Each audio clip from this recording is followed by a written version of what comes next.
Welcome agents. Today I've got a mixture of things to talk about, like skill-based matchmaking, brand set build ideas, and some Dark Zone West gameplay to end the video.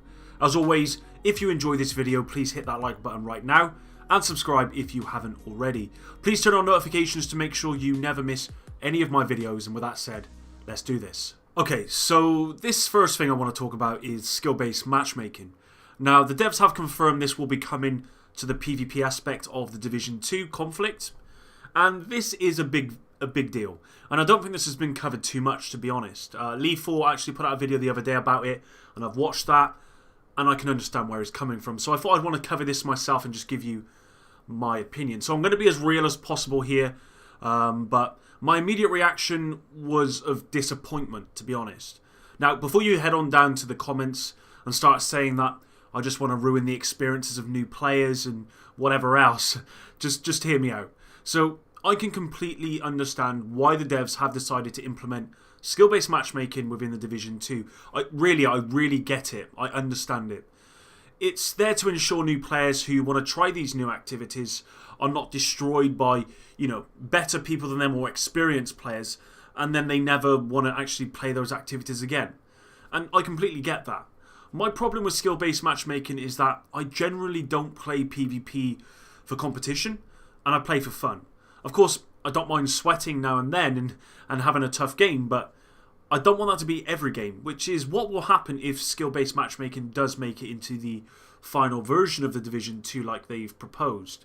Now, I've been a huge Call of Duty and Destiny fan for some time. Not so much recently, but certainly Destiny 1 and Call of Duty up until Black Ops 3. When these games implemented skill-based matchmaking into their games, the community absolutely hated it. And that's why they were removed and they're not in those games any longer. On paper, skill-based matchmaking sounds great, but in reality, it turns PvP from a casual, fun experience into an absolute sweatfest, at least in my opinion. Now, I'm sure there will be a lot of you that disagree with me, and a lot of you that will agree with me, because this is a very sort of divided subject. This is something that will probably go on for a very long time with other games, and it's not something that's going to be universally accepted, I imagine, for a very long time. But I would like to hear your comments down below about this, because I'm generally intrigued to see each side of the argument. If there was some way of having skill-based matchmaking on, for example, 2 out of the 10 games and the rest not, that would be fine. They could implement something like a competitive PvP mode where skill-based matchmaking is a thing, and then outside of that, it's not. That's how they've dealt with it in other games, and that's how I think they should deal with it in the Division 2. I also think that skill-based matchmaking, it doesn't prioritise connection first as well, which is a big, or can at least be a very big problem in PvP games. With that said, the devs have confirmed dedicated servers in 13 different locations for the Division 2, so I am expecting a very smooth, lag-free PvP experience, albeit a very sweaty one. Like I said, I am intrigued to hear what you agents have to say, so let me know down below. Moving on, and I wanted to talk about brand sets within the Division 2. As of right now, I've been able to confirm 10 brand sets, or 10 different brand sets. And if I can find screenshots of the brand sets, I will include them as I go through their talents. So let's take a look at the talents and talk about possible builds. So here we go. We've got the Arialda Holdings, I've probably said that completely wrong, which has MMR damage, headshot damage, and accuracy as the 3 talents. We then got China Light Industries, which is shotgun damage, all resistance, and skill haste. Although I've seen a newer version of this brand set, which has hazard protection and cooldown reduction, as opposed to all resistance and skill haste. We've then got Douglas and Hardin, which has got crit hit chance, accuracy, and crit damage. We've got Overlord Armaments, which has got armor percent bonus, weapon damage, and damage to elites, although a newer version of this I've found has total armor and rifle damage instead of weapon damage and armor percent bonus. We then got Petrov Defense Group, which is LMG damage, turret skill power, and skill power. We've got Providence Defense, which is weapon damage, skill power, and this particular set actually has a talent called Providence.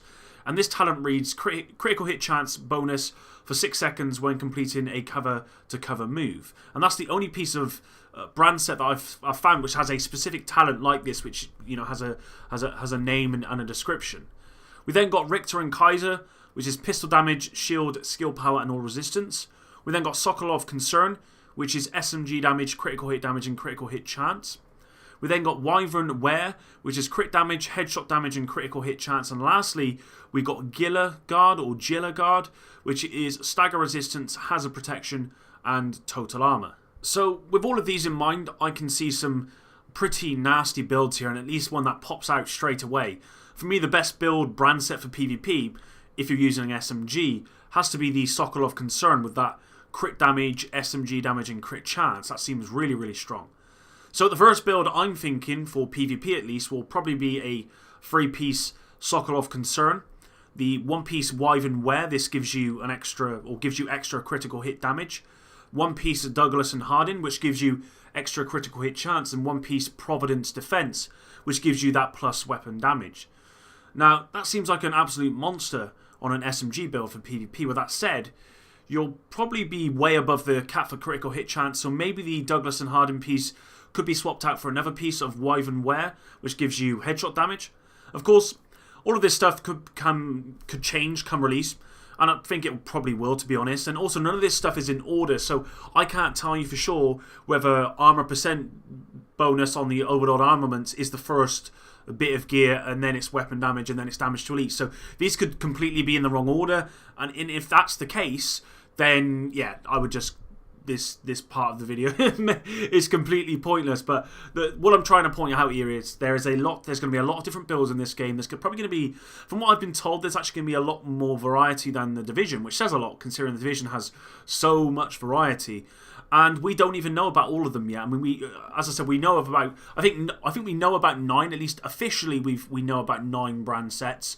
Unofficially, there's 10 that I've been able to find, so there's probably going to be a lot more than that. I reckon there's going to be at least 15 possibly, and that's more than the Division, definitely, and we're going to see a lot of builds here. So yeah, I mean, with that in mind, if these brand sets stayed the same, what would be your go-to PvP and PvE build from the list that I've mentioned? Put it in the comments down below. Okay, so with all of that said, I have got some DZ West gameplay. This was taken from the devs live stream the other day for the special report. Hopefully you enjoy this. You may or may not have seen this footage before, but I think this is the first time really we got to see any Dark Zone West gameplay, at least officially from the devs, I believe. I think there was a stream a while ago from Xbox On where it was included, but and you'll also get to hear some more stuff about the special report, so hopefully you enjoy that. Of course, if you did enjoy this segment of the video, then drop a like on the video, it does help, and here's some West gameplay for you guys. Enjoy. The greed stealing part of going wrong, but disavow is what we call the act of actually killing another player now. So that's when you get flagged in a different way. It's clear to everyone, like this player's now taken a life. Yep. And I'm really hoping on the gameplay here that they will find another team and hunt them down. They should. Or get wrecked. Yeah. I don't mind either way. Anyway, sorry. Yeah, but and then of course that is, if you want to, the beginning of a journey all the way up to triggering Manhunt, right? Where Golden Skull, that's not going to time out, right? So this very similar to the first game. Clearing Manhunt status is a matter of going to these terminals, right? But what we added now in Division 2 is the ability to, once you get to one, because you're going to have 3 active, choose to elevate your status even further, reducing your way out, so to say, to now 2.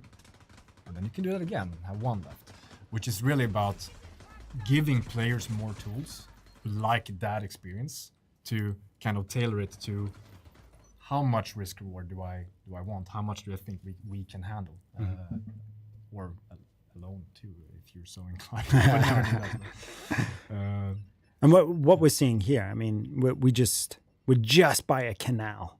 One of the canals of the Dark Zone, and you'll notice that Georgetown, Dark Zone West, is the location where, and I'm not giving away too much, but this is where the DC-62, the yellow powder, was sprayed to try and contain the virus, to try and neutralize the effects of the virus. Didn't work out. Within the context of what was happening at the time, it turned out that this was ultra toxic. So You're going in. This is a dangerous place. There's lots and lots of stuff. It's absolutely gorgeous. There are so many things to discover here. And as you can see, it looks so different from the rest of the map. This is such a serene scene as well until you start looking at the details. That's when it gets kind of green. Yeah. The bodies in the water, that type of thing. But we're not here to do sightseeing either. I mean, if you can go manhunt, that'd be great, because it is a loop that is super risk reward focused, and we do know that a lot of players love that loop. So this allows them to keep chaining those timers and to get as much from it as possible.